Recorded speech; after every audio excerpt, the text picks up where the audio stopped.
এই যে বাচ্চাটিকে দেখছেন, এই বাচ্চাটির কতটুকু বয়স? এই বাচ্চাটির বয়স মাত্র 3 বছর। এই বাচ্চাটিকে এই শয়তান, এই স্ক্রিনে দেওয়া শয়তানটা নির্মমভাবে ধর্ষণ করে হত্যা করেছে। এ মানুষরূপী শয়তান।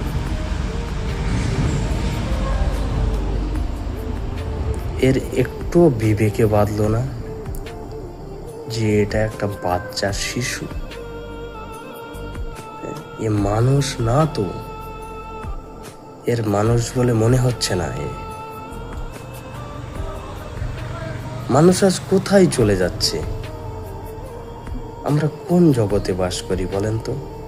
কোন সমাজে বাস করি?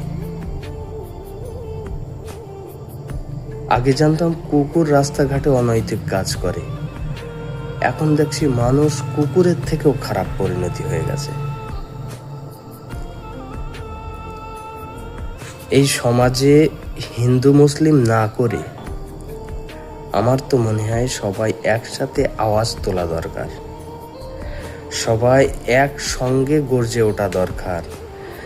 যে সংবিধানে ধর্ষকের বিরুদ্ধে যে আইনটি পাশ করা হয়েছে, যে আইনটি লেখা আছে যে ধর্ষকের এই শাস্তি,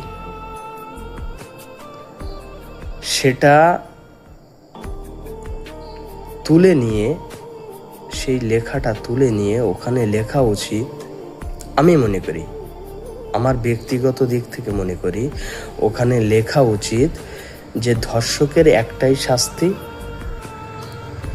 জনগণের শাস্তি। জনগণ যে শাস্তি দেবে, যেভাবে দেবে, সেটাই গ্রহণযোগ্য। এই আইনটি অবশ্যই পাশ করা দরকার। আর আমার তো মনে হয় এই আইনটি যদি পাশ করে, তাহলে ধর্ষক তো দূরের কথা, ধর্ষকের ছায়াও এই সমাজে বা এই পৃথিবীতে খুঁজে পাওয়া যাবে না।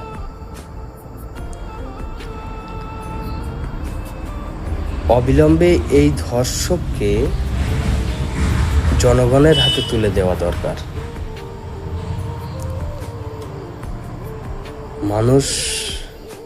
মানুষ আর নেই, মানুষ পশুদের থেকেও খারাপ হয়ে গেছে।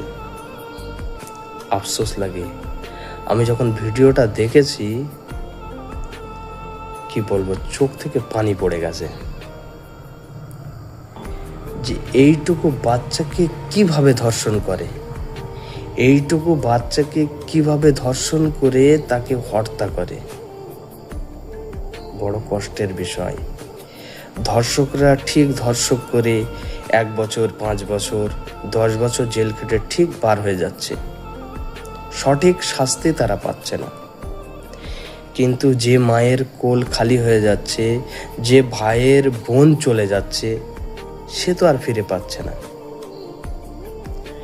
সবার কাছে আমার অনুরোধ রইল, সবাই এক হয়ে, হিন্দু মুসলিম কোনো ধর্ম সামনে না নিয়ে এসে একত্রিত হয়ে এই ধর্ষকের বিরুদ্ধে গর্জে ওঠা দরকার।